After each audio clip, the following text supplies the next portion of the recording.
தாம் மதிப்பு. பணம் கொஞ்சம் இருந்தாலும் கொடுத்தா தாம் மதிப்பு. நீ மகன் என்றால் உன் தாயை மதிச்சா தாம் மதிப்பு.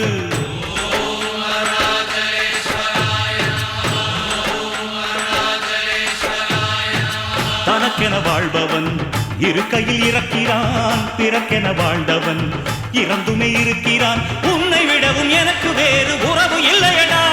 என்னை என்றும் வாழ வைக்கும் தெய்வம்